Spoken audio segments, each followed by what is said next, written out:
Vamos supor que a gente queira calcular a massa do hélio 4. Mas antes da gente calcular a massa desse hélio, a gente precisa saber o que tem no núcleo desse átomo. Como esse hélio tem um número atômico igual a 2, nós sabemos que ele terá 2 prótons em seu núcleo. Então, esse átomo de hélio possui 2 prótons. No entanto, além desses prótons, ele também terá nêutron em seu núcleo. E para determinar o número de nêutrons que tem nesse átomo, basta subtrair a massa atômica, que nesse caso é 4, com o número atômico, que é 2. 4 menos 2 também vai ser igual a 2. Então, nesse caso, teremos 2 nêutrons no núcleo desse átomo de hélio, ok? Agora, para a gente determinar a massa desse hélio, a gente precisa saber tanto a massa do próton quanto a massa do nêutron. E a massa do próton é igual a 1,007276647 unidades de massa atômica.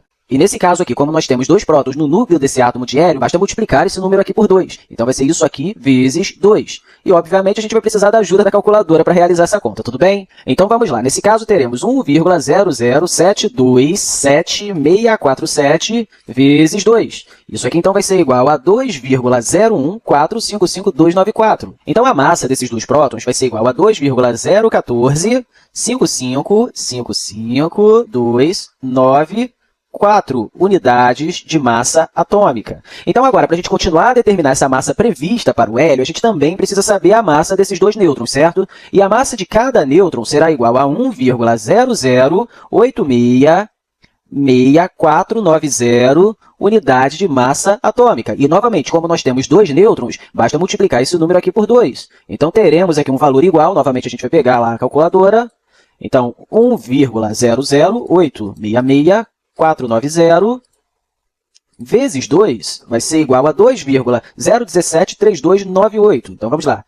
2,0173298. Vou colocar um zero aqui para ter o mesmo número de algarismos significativos. Isso, novamente, em unidade de massa atômica. Agora que a gente já determinou tanto a massa desses 2 prótons quanto a massa desses 2 nêutrons, para a gente determinar a massa prevista aqui para esse hélio, basta somar essas 2 massas, já que nós temos 2 prótons e 2 nêutrons. Então, vamos fazer isso. Então, teremos aqui 2,014555294 mais 2,01732980.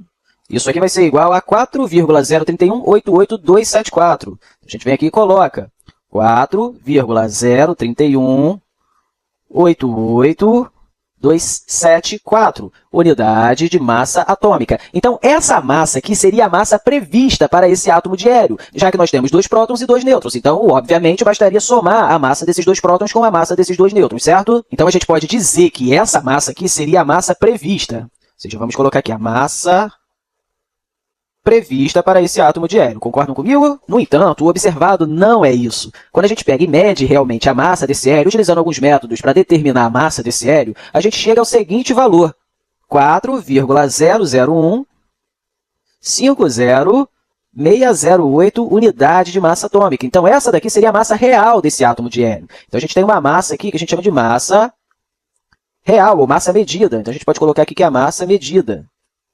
Então, como a gente pode observar aqui, há uma diferença entre essas 2 massas, não tem? Podemos, então, agora determinar essa diferença entre a massa prevista e a massa medida, ou seja, 4,03188274 menos 4,00150608. Isso é igual a 0,03037666. Isso em unidade de massa atômica também. Essa massa aqui a gente costuma chamar de diferença de massa, já que é a diferença de massa entre o valor medido e o valor previsto, certo? Mas o que acontece com essa diferença de massa aqui, entre os valores previstos e o valor medido? Essa massa aqui é transformada em energia no processo de formação do núcleo desse átomo de hélio aqui. E como que a gente pode determinar essa energia liberada nesse processo? Basta simplesmente utilizar uma famosa equação de Einstein, E igual a mc², em que E representa a energia liberada nesse processo, m é essa massa, ou seja, essa diferença de massa entre o valor previsto e o valor medido, e c é a velocidade da luz no vácuo. Agora, essa energia aqui é medida em joule. A massa é medida em quilograma e c é medido em metros por segundo. No entanto, como a nossa massa aqui, todas as massas determinadas estão em unidade de massa atômica, a gente precisa, então, converter esse valor aqui para quilogramas, certo? E o fator de conversão entre unidade de massa atômica e quilograma é esse aqui. Ou seja, uma unidade de massa atômica é igual a 1,66054 vezes 10 a menos 27 quilogramas. Então, o que nós temos que fazer agora é converter esse valor que está em unidade de massa atômica para quilogramas utilizando esse fator de conversão. Então, deixa eu levantar aqui para a gente ganhar mais espaço. Então, a gente vai pegar esse valor, que é 0,03037,666, unidade de massa atômica, Então, vai multiplicar por esse valor sobre esse. Então, nós teremos aqui 1,66054 vezes 10 elevado a menos 27 quilogramas, dividido por uma unidade de massa atômica. Já de cara aqui a gente consegue eliminar essas unidades de massa atômica, ficando apenas com esses dois valores e a unidade de quilograma. Então, para a gente determinar esse valor aqui agora, basta multiplicar esses dois valores. Então, vamos lá fazer isso. Nós vamos ter aqui, então, 0,03037666 vezes 1,66054. Claro, vezes 10 a menos 27. Ok, então isso daqui vai ser igual a 0,0504416589964. A gente pode trabalhar um pouco com esse valor aqui e então colocar o seguinte número, 5,04417 vezes 10 elevado a menos 29 kg. Então, essa daqui é a massa transformada em energia no processo de formação do núcleo do hélio. Então, para a gente determinar agora a energia liberada nesse processo, a gente vai utilizar a equação de Einstein, E igual a mc ao quadrado. Então, temos aqui que a energia vai ser, então, igual à massa, que nesse caso foi esse número, 5,04417 vezes 10 elevado a menos 29, vezes a velocidade da luz no vácuo, que é aproximadamente igual a 300 milhões de metros por segundo. Mas vamos utilizar um valor mais próximo possível aqui do real, que vai ser igual a 2,99792 vezes 10 elevado a 8 metros por segundo. Isso daqui elevado ao quadrado. Então, novamente, a gente vai pegar a calculadora para encontrar o resultado aqui dessa conta. Então, isso aqui vai ser igual a 5,04417 vezes 10 elevado a menos 29 vezes 2,99792 vezes 10 elevado a 8, isso aqui elevado ao quadrado. Então, teremos esse número aqui, 4,53346 vezes 10 elevado a menos 12 joules. Então, nesse caso aqui, essa energia é liberada no processo de formação desse núcleo do átomo de hélio. Mas deixa eu desenhar isso daqui para ficar um pouco mais claro. Então, nesse processo de formação aqui desse núcleo, nós teremos aqui inicialmente 2 prótons separados, certo? E também nós teremos aqui 2 nêutrons. A gente pode colocar esses 2 nêutrons aqui. E eles aqui se juntam, nesse caso, se fundem para formar o núcleo do átomo de hélio. E aí nós teremos aqui esses 2 prótons aqui bem juntos, e esses 2 nêutrons também aqui juntos, certo? Nesse caso aqui também vai ter uma liberação de energia. E essa energia liberada nesse processo é a energia que a gente acabou de calcular aqui nesse caso. Então, nesse processo de formação desse núcleo, foi liberada uma certa quantidade de energia. E a gente também pode pensar no caminho inverso, ou seja, voltando aqui nesse caso, caso eu quisesse quebrar essa ligação aqui, quebrar, nesse caso, esse núcleo desse átomo de hélio e fazer com que esses elementos voltassem a ficar divididos. Para fazer isso aqui, eu teria que fornecer uma energia, aqui nesse caso, que seria igual a esse valor. Por esse motivo, essa energia aqui que está mantendo esse núcleo coeso e bem estável é chamado de energia de ligação nuclear. Então, recapitulando, caso o núcleo do átomo de hélio seja formado aqui nesse processo, vai ser liberada uma quantidade de energia. No entanto, caso seja desfeita essa ligação aqui, será necessário fornecer aqui uma quantidade de energia para realizar esse processo. E aí, nesse caso, teríamos novamente esses elementos aqui separados. Então, você deve estar fazendo uma nova pergunta agora. Como é possível que o núcleo desse átomo aqui de hélio permaneça estável, já que nós temos aqui 2 prótons e cada um deles com carga positiva? E como sabemos, 2 cargas positivas sofrem uma repulsão elétrica, não é? Então, nesse caso, esses 2 átomos não poderiam se manter aqui unidos dessa forma. Mas isso está ocorrendo porque existe uma outra interação na natureza chamada interação nuclear forte. E sabemos que no núcleo do átomo de hélio nós temos 2 prótons, certo? E 2 nêutrons. E esses prótons e esses nêutrons, quando estão no núcleo do átomo, são chamados de nucleons. Por isso que algumas vezes eu vou estar usando esse termo aqui para se referir a esses elementos que estão no núcleo dos átomos, ok? Mas uma pergunta que eu quero fazer para você. Por que o núcleo desse átomo aqui se mantém estável, ou seja, se mantém coeso, mesmo a gente sabendo que cargas de mesmo sinal se repelem? E que essa repulsão aqui ocorre devido a uma força elétrica. Então, essa repulsão aqui entre essas 2 cargas positivas é uma repulsão através da força eletrostática. Esse núcleo se mantém coeso porque existe uma força mais forte que a eletrostática aqui e que mantém esses 2 átomos juntos aqui. Essa força é chamada de força nuclear forte, ou simplesmente força forte. Então, a gente pode colocar aqui força forte.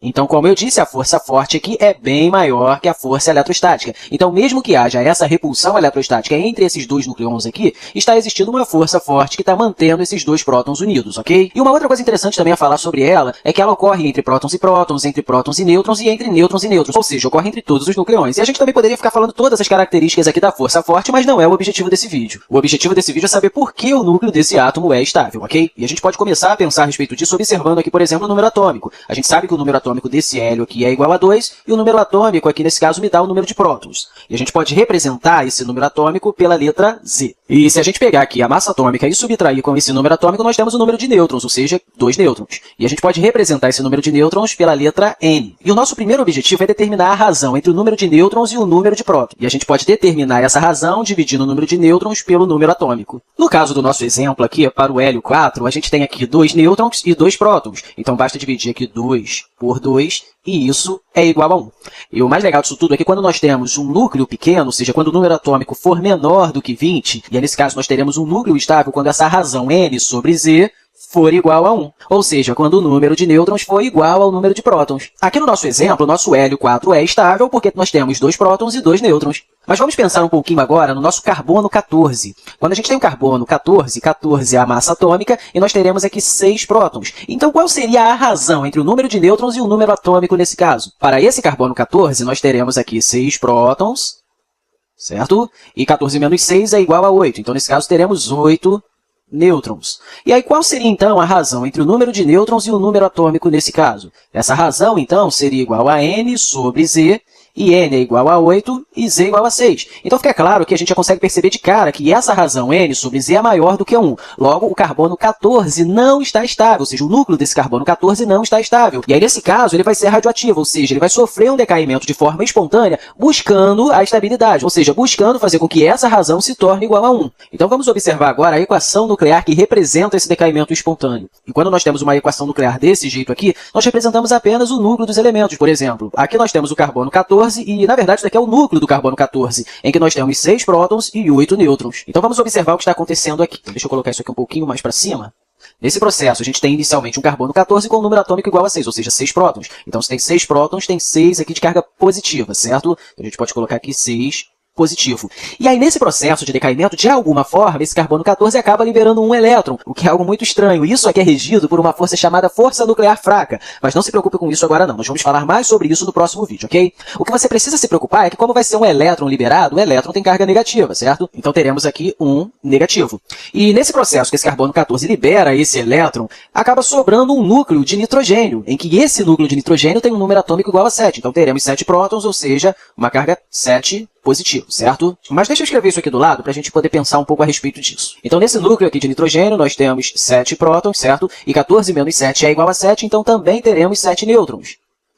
Então, nossa pergunta é, será que agora temos um núcleo estável? Para a gente saber se esse núcleo é realmente estável, a gente vai calcular aquela razão entre o número de nêutrons e o número atômico. E o número de nêutrons aqui nesse caso é igual a 7 e o número atômico também é igual a 7. Então, temos um valor igual a 1. Então, nesse caso aqui, nós conseguimos obter um núcleo estável, já que a razão entre N e Z é igual a 1. E é esse o motivo que esse carbono 14 vai sofrer esse decaimento espontâneo. Mas vamos aproveitar esse vídeo e pensar um pouco mais a respeito de uma equação nuclear. A primeira coisa que temos que destacar é que o número de nucleões é conservado. Então, por exemplo, se aqui, inicialmente, nós temos 14 nucleões, desse lado também nós temos que ter 14 nucleões. Então, vamos escrever isso daqui. Aqui, nesse caso, a gente tem 14 nucleões e, após a reação, também temos que ter 14 nucleões. Claro, obviamente, o elétron não é um nucleon. Então, só temos esses 14 nucleões aqui desse núcleo de nitrogênio, que são 7 prótons e 7 nêutrons. Então, temos 14 nucleões antes do processo e 14 depois. A segunda coisa que temos que destacar é que a carga elétrica também tem que se conservar. Inicialmente, nós temos 6 positivos e, após a reação, também temos que ter 6 positivo. Então, como temos aqui uma carga negativa e 7 positiva, 7 menos 1 vai ser igual a 6 positivo. Então, a carga elétrica também está se conservando nessa reação. Então, a conclusão que a gente chega aqui é que tanto o número de nucleões quanto a carga elétrica são conservadas em uma equação nuclear. E outra coisa interessante também aqui a observar é que nós mudamos a identidade de um elemento. Inicialmente aqui para o carbono nós tínhamos um número atômico igual a 6, e aqui agora para o nitrogênio nós temos um número atômico igual a 7. E essa é uma ideia de transmutação de elementos. Nós transformamos o núcleo de um elemento em um núcleo de um outro elemento. Como vimos até aqui, para núcleos atômicos pequenos, ou seja, quando o Z é menor do que 20, a razão entre o número de nêutrons e o número atômico tem que ser igual a 1 para que esse núcleo seja estável, ok? Agora, para núcleos atômicos maiores, essa razão aqui muda um pouco. E para esses núcleos atômicos maiores, essa razão entre o número de nêutrons e o número atômico tem que ser igual a 1,5.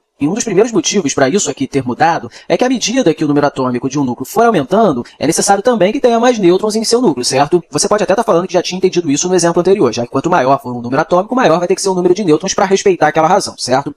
Mas por que exatamente para núcleos atômicos mais pesados, ou seja, com um número atômico maior, essa razão tem que ser diferente? Bem, vamos ver isso aqui agora. Vamos imaginar um núcleo atômico. Eu sei que isso aqui não é um núcleo atômico não, mas vamos representar dessa forma aqui. Vamos imaginar que nesse núcleo atômico aqui a gente tenha 2 prótons. Como a gente sabe, Como a gente sabe, dois prótons sofrem uma repulsão eletrostática, certo? Mas como eles estão muito próximos um do outro aqui, eles vão ter uma interação nuclear forte aqui, que é bem maior que a força eletrostática, ou seja, ela vence essa força eletrostática e mantém esses dois prótons unidos. Novamente, recapitulando, essa força nuclear forte é uma força muito curta, ela não alcança uma distância muito longa. Então vamos supor que a gente tem ainda outros prótons aqui nesse núcleo, só que eles estão bem mais distantes aqui um do outro, e desses dois também. Nesse caso, a força nuclear não existe mais, porque como eu falei, ela é uma força que atua apenas a pequenas distâncias. Mas a força eletrostática continua lá. À medida que for adicionando mais prótons aqui nesse núcleo, maior vai ficar essa força eletrostática. E a força nuclear forte não vai conseguir dar conta de manter todos esses prótons unidos, já que eles não vão estar tão próximos um do outro. Então, uma forma de equilibrar essa continha aqui seria colocando mais nêutrons, já que, como eu falei no início desse vídeo, a força nuclear forte ocorre entre todos os nucleões, incluindo próton-próton, próton-nêutron e nêutron-nêutron. Então, a gente vem aqui e adiciona mais nêutrons aqui. E esse é o motivo do aumento dessa razão aqui, porque quanto mais prótons nós tivermos aqui nesse núcleo, mais nêutrons a gente vai precisar para poder equilibrar as coisas aqui dentro. Agora, uma coisa também que é importante para te falar nesse vídeo é que quando tivermos um número atômico maior que 83, ou seja, elementos maiores que o bismuto, praticamente todos os núcleos estarão instáveis. Então, todos eles vão precisar sofrer um processo de decaimento radioativo. Mas, de qualquer forma, deixa eu anotar essa informação aqui. Então, quando a gente tiver um número atômico maior que 83, a gente vai ter núcleos atômicos instáveis em que todos vão precisar passar por um processo de decaimento radioativo. Até agora, em nossa jornada através dos assuntos de química, girou em torno da estabilidade dos elétrons e das camadas nas quais os elétrons estariam em estado estável. E como tudo na vida, se você explorar um átomo ou um pouco mais, você perceberá que não há apenas um elétron em um átomo, que o próprio núcleo apresenta algumas interações ou certa estabilidade que precisa ser aliviada de alguma forma. É sobre isso que vamos falar um pouco nesse vídeo. Na verdade, sua mecânica está fora do âmbito de um curso de química do primeiro ano. Mas é bom pelo menos saber que isso ocorre. E algum dia, quando você for estudar força nuclear e física quântica e coisas parecidas, podemos começar a falar sobre os motivos exatos pelos quais esses prótons e nêutrons e seus quarks constituintes estão interagindo dessa maneira. Dito isso, vamos pelo menos pensar sobre os diferentes tipos de decaimento nuclear. Digamos que haja muitos prótons, vou desenhar alguns deles. Alguns prótons ali e vou desenhar alguns nêutrons, vou desenhá-los em uma cor neutra. Talvez uma cor acinzentada seja apropriada. Vou desenhar alguns nêutrons aqui. Quantos prótons tem? Tem 1, 2, 3, 4, 5, 6, 7. E vou fazer 1, 2, 3, 4, 5, 6, 7, 8, 9 nêutrons. Digamos que esse seja o núcleo de nosso átomo. E lembre-se, isso é, no primeiro vídeo que fiz sobre o átomo, o núcleo, se você desenhar um átomo real, e de fato é muito difícil desenhar um átomo porque não possui fronteiras tão bem definidas assim, o elétron poderia, de fato, estar a qualquer momento em qualquer lugar. Mas você poderia perguntar em que lugar estará o elétron durante 90% do tempo. E poderíamos responder que no raio, isto é, o diâmetro de nosso átomo. Aprendemos no primeiro vídeo que o núcleo é uma parte quase infinitesimal do volume dessa esfera na qual o elétron estará durante 90% do tempo. E na maioria das vezes, na vida real, estamos olhando para um espaço vazio. Tudo isso nada mais é do que espaço vazio. Bom, quero repetir isso porque esse pequeno ponto infinitesimal do qual falamos antes, que, apesar de ser apenas uma pequena fração do volume do átomo, representa na verdade quase toda a sua massa. É nisso que eu estou focando nesse ponto aqui. Esses não são átomos, esses não são os elétrons. Estamos colocando uma lente de aumento no núcleo. Revela-se dessa forma que, por vezes, o núcleo é um pouco instável, querendo chegar a uma configuração mais estável. Não vamos entrar na mecânica do que define com exatidão um núcleo estável e coisas desse tipo. Na sua busca de um estado mais estável, o núcleo emite, às vezes, o que é chamado de partícula alfa. Estamos falando do decaimento alfa. Decaimento alfa. O núcleo emite uma partícula alfa, o que soa muito requentado. Nada mais é do que um grupo de nêutrons e prótons. Uma partícula alfa é formada de 2 nêutrons e 2 prótons. Talvez esses prótons e nêutrons sentiram que simplesmente não se encaixam perfeitamente, portanto tem um grupo bem aqui. Eles são emitidos. Eles saem do núcleo. Vamos pensar no que acontece com um átomo quando algo assim acontece. Digamos que haja um elemento aleatório, vou chamá-lo de elemento E. Digamos que tenha P prótons. Vou usar a cor de meus prótons. Tem P prótons. Seu número de massa atômica é o número de prótons mais o número de nêutrons. Usarei cinza para os nêutrons, certo? O que acontece com um elemento que sofre um decaimento alfa? O número de prótons será 2 unidades menor. Seus prótons serão P-2. O número de nêutrons será também 2 unidades menor, portanto seu número de massa será 4 unidades menor. Aqui em cima teremos P-2 mais os nêutrons menos 2, isso é menos 4. A massa será 4 unidades menor e teremos de fato um novo elemento. Lembre-se, os elementos foram definidos pelo número de prótons. Durante o decaimento alfa, ao perder 2 nêutrons e 2 prótons, os prótons particularmente vão levar à formação de um elemento diferente. Se esse for um elemento 1, vou chamá-lo assim, teremos um elemento diferente agora, o elemento 2. Se você pensar no que é gerado, estamos emitindo algo que tem 2 prótons e 2 nêutrons. Sua massa será a massa dos 2 prótons e dos 2 nêutrons. Então, o que é emitido? Estamos emitindo algo que tem uma massa igual a 4. Bom, se você olhar para que elementos têm 2 prótons e 2 nêutrons? Na verdade, eu não tenho a tabela periódica na minha cabeça. Eu esqueci de cortar e colar antes desse vídeo. Mas você não demorará muito para encontrar na tabela periódica um elemento que tem 2 prótons, e esse é o hélio. A massa atômica do hélio é igual a 4. Esse é, de fato, um núcleo de hélio que é emitido durante o decaimento alfa. Este é, na verdade, um núcleo de hélio. E por ser um núcleo de hélio que não tem elétrons para se chocar com seus 2 prótons, este seria um íon de hélio. Basicamente, ele não tem elétrons. Tem 2 prótons, o que significa que sua carga é mais 2. Portanto, uma partícula alfa nada mais é do que um íon de hélio. Um íon de hélio com carga mais 2, que é espontaneamente emitido por um núcleo só para chegar a um estado mais estável. Esse é um tipo de decaimento. Vamos explorar outros. Vou desenhar outro núcleo aqui. Vou desenhar alguns nêutrons. Vou desenhar alguns prótons também. Acontece que, às vezes, um nêutron não se sente confortável com ele mesmo. Ele olha para os prótons, como fazem diariamente, e diz: sabe do que mais? Por alguma razão, quando penso no que realmente quero, sinto que eu deveria ser, na verdade, um próton. Se eu fosse um próton, o núcleo inteiro seria um pouco mais estável. Então, ele se torna um próton. Lembre-se, um nêutron tem carga neutra. O que ele faz é emitir um elétron. Eu sei que nesse momento você deve estar dizendo: isso é loucura, eu nem sabia que os nêutrons continham elétrons e tudo isso. E eu concordo com você, é uma loucura mesmo. Algum dia vamos estudar tudo o que existe dentro do núcleo. Digamos que ele possa emitir um elétron, portanto ele emite um elétron. Isso significa que sua massa é aproximadamente igual a 0. Sabemos que, na verdade, a massa de um elétron não é igual a 0, mas estamos falando sobre unidades de massa atômica. Se a massa de um próton é igual a 1, a massa de um elétron é igual a 1 sobre 1836 disso. Podemos dizer, então, que sua massa é igual a 0, e sua carga é menos 1. Portanto, ele emite um elétron, e, ao emitir um elétron, em vez de ser neutro, ele transforma-se em um próton. Chamamos isso de decaimento beta. E uma partícula beta nada mais é do que esse elétron emitido. Vamos voltar ao exemplo do elemento. Ele tem alguns prótons e alguns nêutrons. Tem os prótons e os nêutrons, e assim determinando o seu número de massa. O que acontece durante o decaimento beta? O número de prótons mudou? Claro, temos um próton a mais do que tínhamos antes, porque o nêutron transformou-se em um próton. Agora, os prótons são mais 1. E o número de massa mudou? Vamos ver. O número de nêutrons é uma unidade menor, mas o número de prótons é uma unidade maior. Portanto, o número de massa não mudará. Continuará P mais N. Sua massa permanece a mesma, ao contrário da situação de decaimento alfa. Mas o elemento muda. O número de prótons muda. Agora, mais uma vez, estamos trabalhando com um novo elemento no decaimento beta. Digamos que haja outra situação. Digamos que haja uma situação na qual um desses prótons olha para os nêutrons e diz: sabe do que mais? Eu sei como eles vivem. É muito atraente para mim. Eu me adaptaria melhor e nossa comunidade de partículas dentro do núcleo seria mais feliz se eu também fosse um nêutron. Nós todos estaríamos em um estado mais estável. Então, o que acontece é que esse pequeno próton, sentindo-se pouco à vontade, provavelmente vai emitir, e essa é uma ideia nova para você, um positron, e não é um próton. Ele emite um positron. O que é um positron? É algo que tem exatamente a mesma massa de um elétron. Isso é, 1 sobre 1836 da massa de um próton.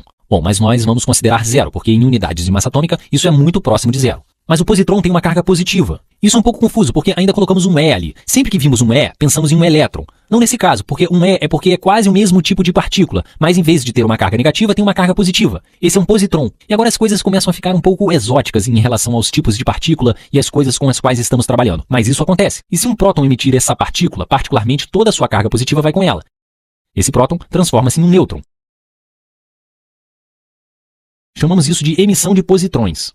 É bastante fácil entender o que é uma emissão de positrões por ser chamada de emissão de positrões. Começamos com o mesmo E, que tem um certo número de prótons e um certo número de nêutrons. Qual será o novo elemento? Ele vai perder um próton, P-1. Esse próton vai se transformar em um nêutron. O número P será uma unidade menor. O número N será uma unidade maior. Dessa forma, a massa do átomo inteiro não vai mudar, será P mais N. Mas teremos um elemento diferente, certo? No decaimento beta, o número de prótons aumentou. Fomos para o lado direito da tabela periódica, ou você aumentou o nosso... Bem, você entendeu. Na emissão de positrões, o número de prótons diminuiu. Na verdade, eu deveria escrever isso aqui nas duas reações. Essa é a emissão de positrões. Tem um positron restante. No decaimento beta, tem um elétron restante. Eles são escritos dessa mesma forma. Sabe-se que é um elétron porque sua carga é menos 1. E sabe-se que esse é um positron porque sua carga é mais 1. Há um último tipo de decaimento que você deve conhecer. O número de prótons ou nêutrons em um núcleo não muda. é liberada uma tonelada de energia, ou às vezes um próton de alta energia. Chamamos isso de decaimento gama. Decaimento gama significa que esses prótons e nêutrons reconfiguram-se. Talvez fiquem um pouco mais próximos, o que fará com que eles liberem energia na forma de uma onda eletromagnética com comprimento de onda muito grande. Basicamente, uma gama, chamada de partícula gama ou raio gama, isso significa uma energia muito alta. Você não gostaria de estar perto de um raio gama. É muito provável que ele possa ser fatal. Tudo que fizemos e dissemos é bastante teórico. Vamos resolver alguns problemas reais e descobrir com que tipo de decaimento estamos trabalhando. Tenho aqui berílio 7, cuja massa atômica é igual a 7. Ele é convertido em lítio 7. O que está acontecendo aqui? O berílio, a massa molecular, permanece a mesma. Mas os 4 prótons transformaram-se em 3 prótons. O número de prótons diminuiu. A massa total não mudou. Então, com certeza, esse não é um decaimento alfa. No decaimento alfa, um hélio inteiro é liberado do núcleo. Então, o que é liberado? É liberado uma carga positiva, ou é liberado um positron. E, na verdade, tem isso aqui nessa equação. Este é um positron. Portanto, esse tipo de decaimento, de berílio 7 para lítio 7, é uma emissão de positrões. Muito bem, agora vamos para o próximo exemplo. Urânio 238 desintegra-se para tório 234. Vemos que a massa atômica é 4 unidades menor, menos 4, e que o número atômico é menor, isso é, o número de prótons é 2 unidades menor. Portanto, é liberado algo que basicamente tem uma massa atômica igual a 4, e um número atômico igual a 2, ou seja, hélio. Este é um exemplo de decaimento alfa. Esta bem aqui é uma partícula alfa. E esse é um exemplo de decaimento alfa. Você provavelmente está pensando agora que algo estranho está acontecendo aqui, porque se eu passar de 92 prótons para 90 prótons, eu ainda tenho 92 elétrons por aqui, então eu não deveria ter agora uma carga menos 2. E ainda melhor, este hélio liberado, ele não contém nenhum nêutron, é apenas um núcleo de hélio. Então isso não teria uma carga mais 2? Se você pensou nisso, você está absolutamente certo. Mas a realidade é que durante esse decaimento, o tório não tem por que segurar os 2 elétrons. Portanto, esses 2 elétrons desaparecem. Na verdade, ele quer 2 elétrons para tornar-se estável. Ele pega muito rápido 2 elétrons de qualquer elemento com o qual esteja se chocando. E assim, o hélio torna-se estável. Poderíamos escrever isso de qualquer maneira. Vamos agora resolver outro problema. Tenho aqui o iodo. Vamos ver o que está acontecendo. A massa não está mudando. Provavelmente os prótons transformam-se em nêutrons, ou os nêutrons transformam-se em prótons. E vejo aqui que tem 53 prótons, e agora tem 54 prótons. Portanto, um nêutron deve ter se transformado em um próton. Provavelmente, um transformou-se em um próton. Um nêutron transforma-se em um próton liberando um elétron. Bom, vemos isso nessa reação bem aqui. Foi liberado então um elétron. Esse é um exemplo de decaimento beta. Essa é uma partícula beta. Esse é um exemplo de decaimento beta. Bom, seguimos a mesma lógica. Você poderia pensar que passamos de 53 para 54 prótons. Com esse próton a mais, essa carga aqui não seria positiva? Seria. Mas ele vai pegar alguns elétrons de qualquer elemento para ficar estável. Mas você está completamente certo em pensar que durante um curto período de tempo, isso seria um íon. Vamos agora resolver outro problema. O radônio 222, seu número atômico é 86, desintegra-se para polônio 218, cujo número atômico é 84. E isso é realmente interessante. O polônio é chamado assim devido à Polônia, porque Marie Curie, naquela época, a Polônia, isso foi no final do século passado, por volta do final dos anos 1800, a Polônia não existia como um país separado. Foi dividida entre a Prússia, a Rússia e a Áustria. Os polacos queriam que as pessoas soubessem que, na verdade, elas eram um único povo. Eles descobriram que o decaimento do radônio forma esse elemento, que recebeu o nome de sua pátria, Polônia. É o privilégio de descobrir novos elementos. Bom, voltemos ao problema. Então, o que aconteceu? A massa atômica é 4 unidades menor. O número atômico é 2 unidades menor. Mais uma vez, uma partícula de hélio foi provavelmente liberada. Um núcleo de hélio. Algo cuja massa atômica é igual a 4 e cujo número atômico é igual a 2. É isso aí. Então, esse é um exemplo de decaimento alfa. Isso pode ser reescrito como um núcleo de hélio. Não contém elétrons. Poderíamos até dizer imediatamente que teria uma carga negativa, mas perde. No decaimento alfa, um núcleo emite uma partícula alfa que tem uma composição parecida com o núcleo de um átomo de hélio. E como vimos no último vídeo, um núcleo de um hélio possui 2 prótons e 2 nêutrons. E pelo fato desse núcleo possuir 2 prótons, ele tem uma carga 2+. E a forma que a gente pode representar aqui nesse caso essa partícula alfa nessa equação nuclear, basta vir aqui e colocar o hélio. E como ele tem uma carga 2 positivo, basta colocar aqui embaixo 2. E como ele tem 4 nucleões, a gente coloca aqui 4. Mas essa equação não acaba por aqui, porque conforme vimos no último vídeo, o número de nucleões tem que ser conservado. E como aqui desse lado, nesse urânio 238, nós temos 238 nucleões, desse lado aqui também devemos ter 238 nucleões. Como aqui já temos 4 nucleões, precisamos ainda ter algo aqui com 234 nucleões. E como vimos também, a carga também é conservada. E como para esse urânio aqui nós temos 92 prótons, então a gente vai ter uma carga igual a 92 positivo, certo?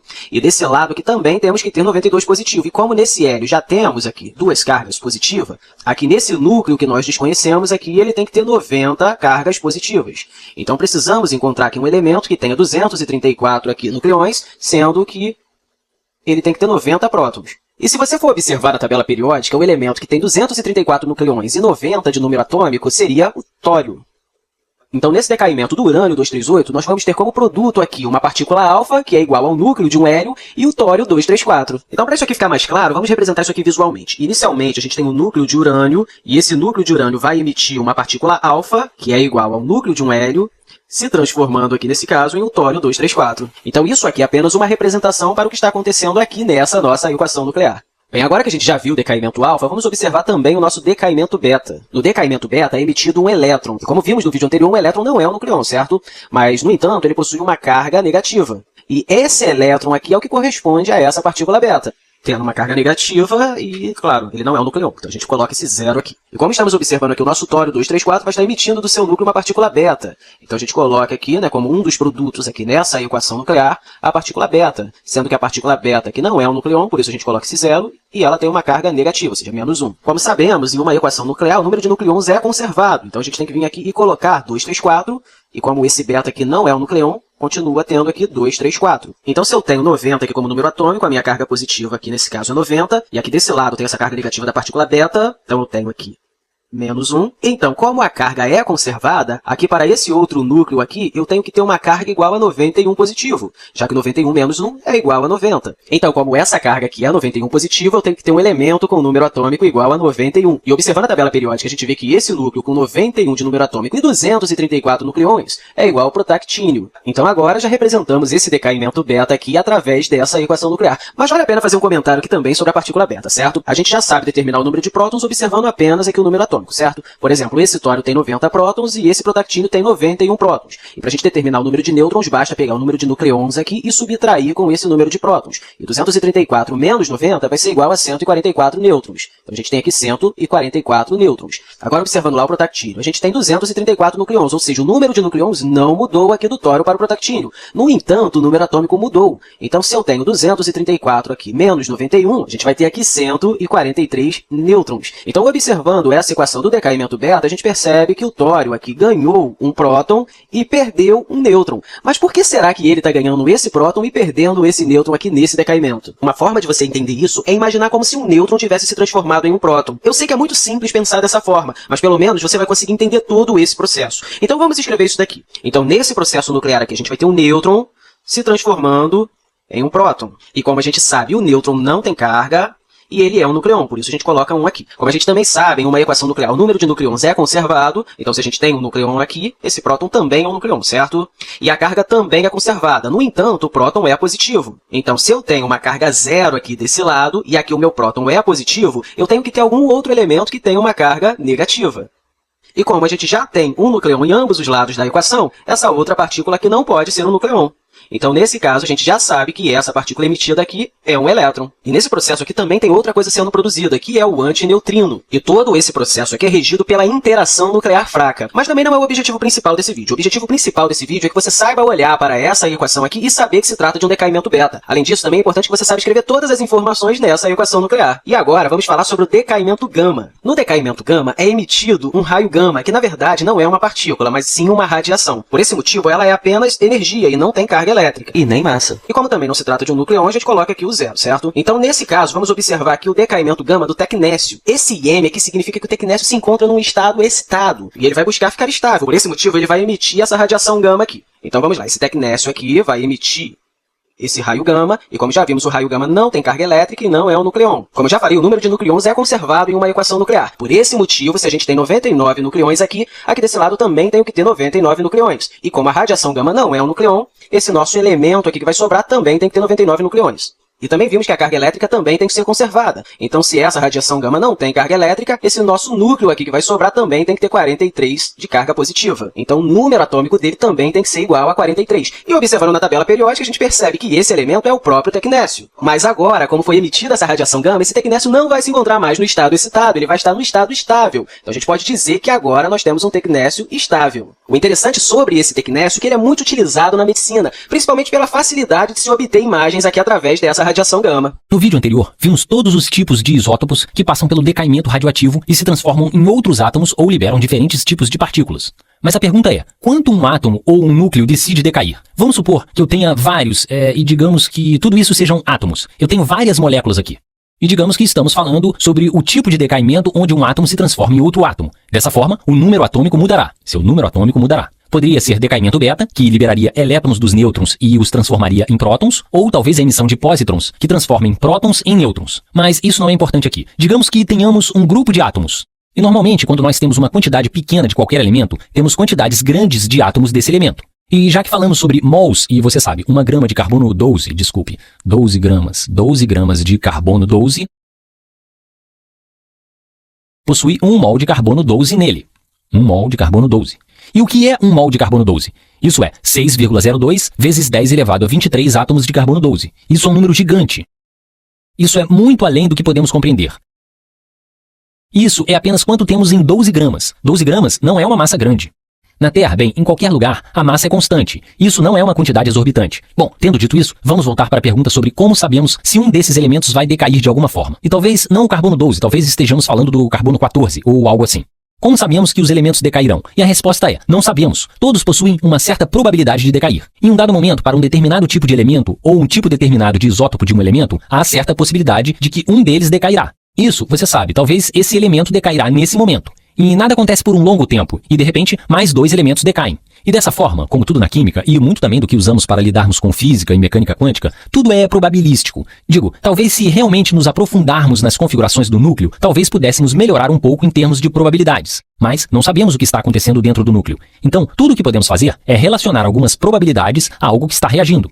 Agora, talvez você pergunte, ok, qual é a probabilidade de uma determinada molécula reagir em 1 segundo? Ou você poderia definir isso dessa forma. Mas estamos acostumados a lidar com as coisas em um nível macro, a lidar com, você sabe, grandes quantidades de átomos. Então, o que nós faremos é criar termos que nos ajudem a compreender isso. Um desses termos é o termo meia-vida.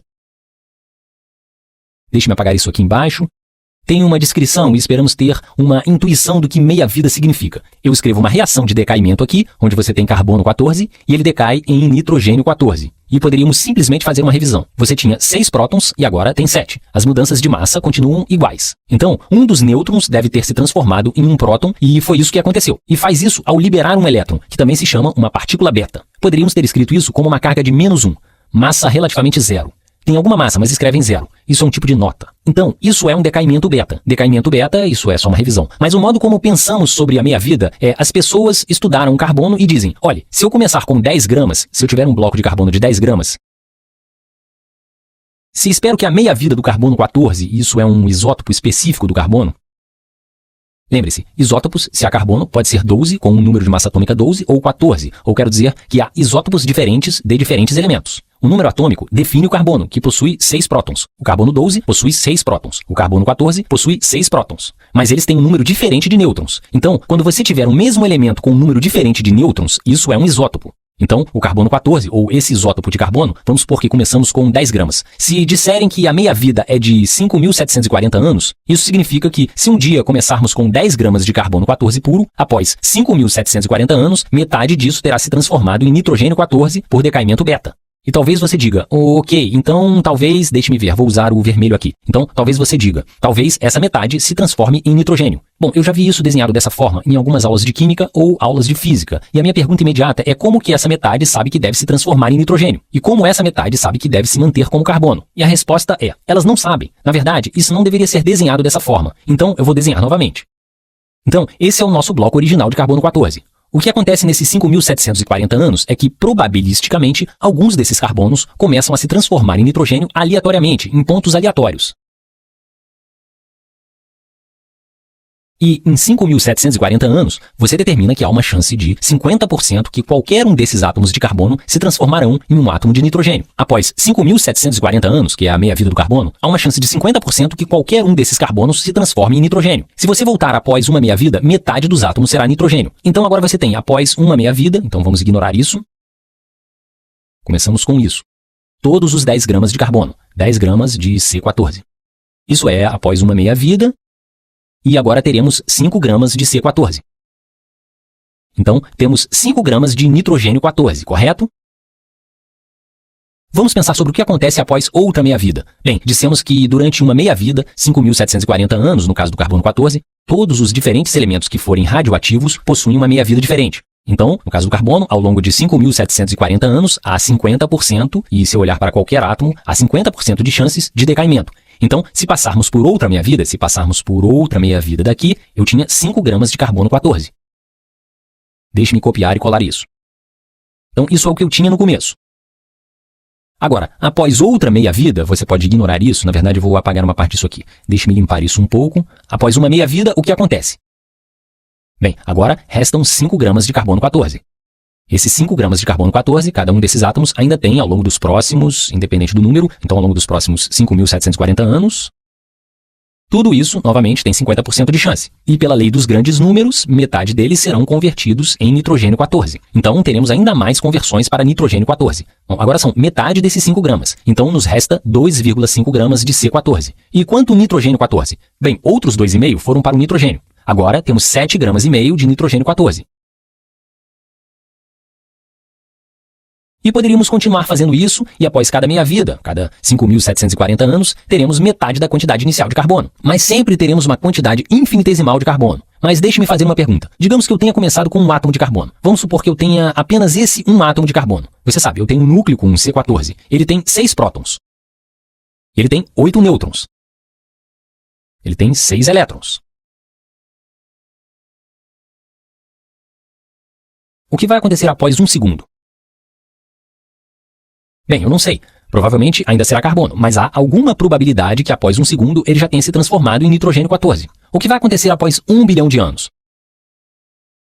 Bem, após 1 bilhão de anos, eu direi, bem, você sabe, provavelmente o carbono terá se transformado em nitrogênio 14, mas não tenho certeza. Isso talvez seja um número ultra estável que simplesmente desafia as probabilidades e permanece como carbono 14. Após uma meia-vida, se você estiver olhando para apenas um átomo após 5.740 anos, você não sabe se ele se transformou em nitrogênio ou não. Esse átomo, você sabe que tinha 50% de chance de se transformar em nitrogênio. Agora, se você olhar para ele em meio a vários átomos, muitos átomos, tipo 6 vezes 10 a 23 ou algo até maior, daí você pode dizer que, como temos muito e estatisticamente dizer, ok, em média, se cada um desses átomos tiver 50% de chance, se eu tiver vários deles, metade se transformará em nitrogênio. Mas não sei qual metade, mas metade deles se transformará em nitrogênio. Então, talvez veja uma pergunta como, eu começo com, não sei, vamos começar com 80 gramas de algo.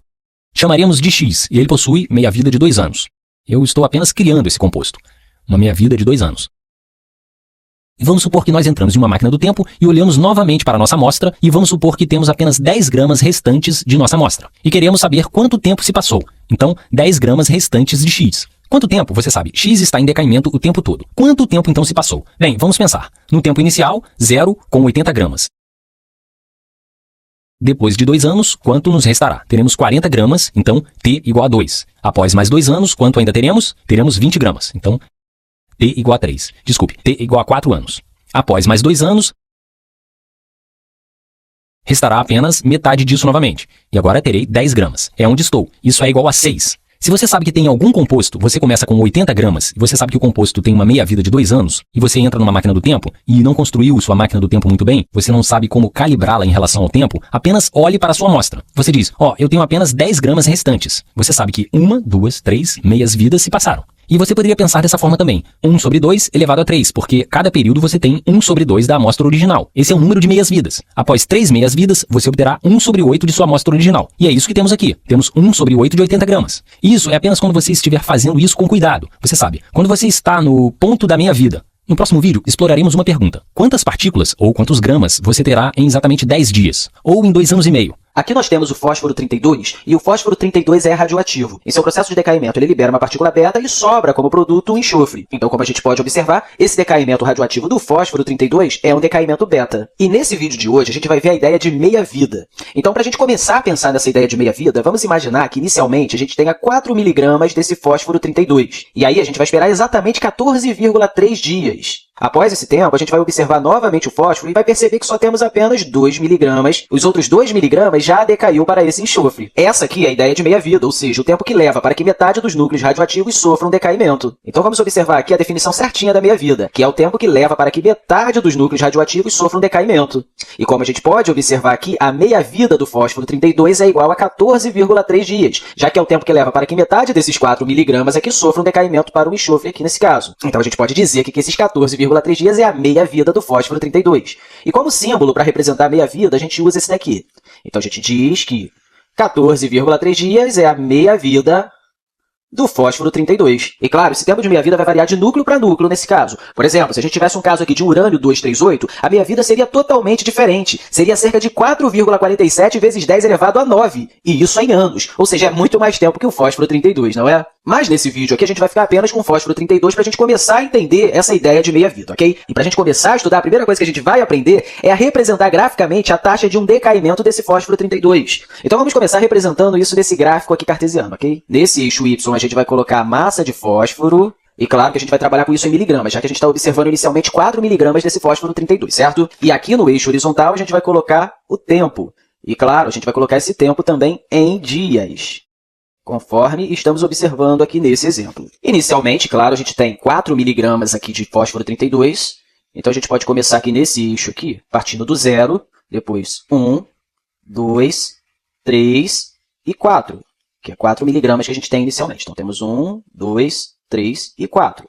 E na nossa escala de tempo, a gente tem um tempo inicial, certo? E esse tempo inicial aqui é a massa inicial de fósforo 32 que a gente tem, que nesse caso também é o 4. E depois a gente pode começar a colocar nossa escala de tempo aqui. Por exemplo, inicialmente a gente tem 14,3 dias. E esse 14,3 dias aqui é o tempo para que metade desse fósforo inicial aqui sofra um decaimento. E como a gente sabe, metade de 4 é igual a 2, certo? Então, a gente vem aqui e coloca nesse gráfico aqui essa interseção entre esses dois pontos aqui, certo? E aí a gente pode continuar observando mais tempo. Por exemplo, se a gente tem agora 2 miligramas de fósforo 32, quanto tempo que vai levar para que metade desses dois sofra um decaimento? 14,3 dias também. E 14,3 mais 14,3 vai ser igual a 28,6.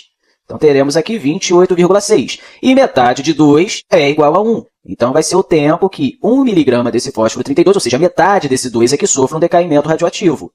E a gente pode continuar observando novamente. Se eu tenho agora 1 miligrama, quanto tempo que vai levar para que metade desse 1 miligrama sofra esse decaimento? Novamente, 14,3 dias. E 28,6 mais 14,6 é igual a 42,9. Então, a gente vem aqui e coloca 42,9. E como a gente sabe, a metade de 1 é meio, certo? 0,5. Então, a gente vem aqui e traça esse ponto aqui novamente.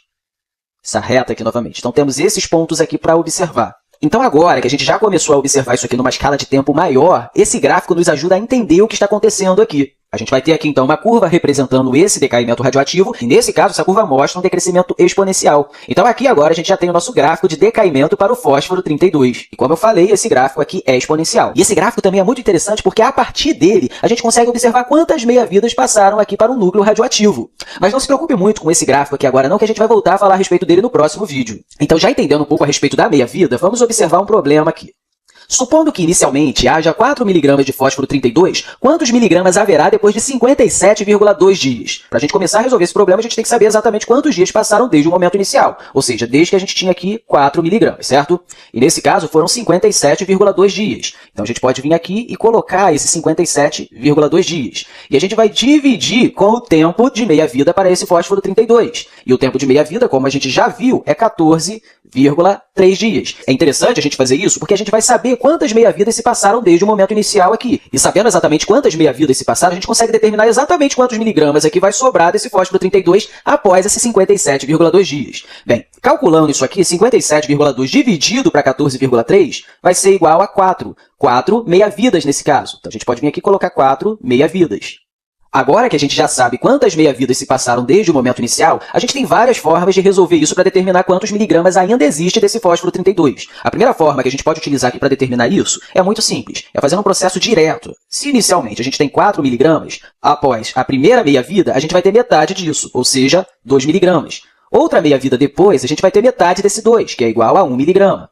Outra meia-vida depois, a gente vai ter metade desse 1, que é igual a 0,5 miligramas. E outra meia-vida depois, a gente vai ter metade desse 0,5, que é igual a 0,25 miligramas. Então, como a gente quer saber aqui quantos miligramas haverá desse fósforo 32 após 4 meia-vidas, a gente já conseguiu observar isso aqui. Então, a gente tem 4 miligramas, após a primeira vida 2, após a segunda 1, após a terceira 0,5 e após a quarta 0,25 miligramas. Então, essa daqui é uma forma de determinar quanto que ainda resta desse fósforo 32. Uma outra maneira também seria fazer o seguinte: a gente pega essa massa inicial, que é o 4 miligramas, e multiplica por 1 sobre 2 para cada meia-vida. Como temos 4 meia-vidas aqui, a gente vai multiplicar uma vez por esse 1 sobre 2, 2 vezes, 3 vezes e 4 vezes. Esses 4 1/2 aqui representam as 4 meia-vidas aqui para esse fósforo 32. Então, isso aqui vai ser igual a 4 miligramas vezes, como temos 1/2 aqui multiplicando 4 vezes, basta a gente colocar 1/2 elevado a 4. Ou seja, isso aqui vai ser igual a 4 miligramas vezes 1/2 elevado a 4 é igual a 16. 4 vezes 1/16 é igual a 1/4, que é igual a 0,25 miligramas. Ainda bem que chegamos ao mesmo valor, não é? Então, aqui nós temos duas formas diferentes de chegar ao mesmo resultado aqui. E ainda tem uma terceira forma, que é observando o gráfico de decaimento, como a gente viu ali em cima. Então, a gente voltando aqui no gráfico, a gente percebe também, a gente pode observar também que, inicialmente, a gente tendo 4 miligramas, uma meia-vida depois a gente vai ter 2 miligramas, e na quarta meia-vida, que é num tempo igual a 57,2 dias, a gente vai ter metade desse 0,5. E metade desse 0,5 é igual a 0,25. E, novamente, falando com você, não se preocupa agora com esse gráfico de decaimento, que a gente vai voltar a falar sobre ele no próximo vídeo.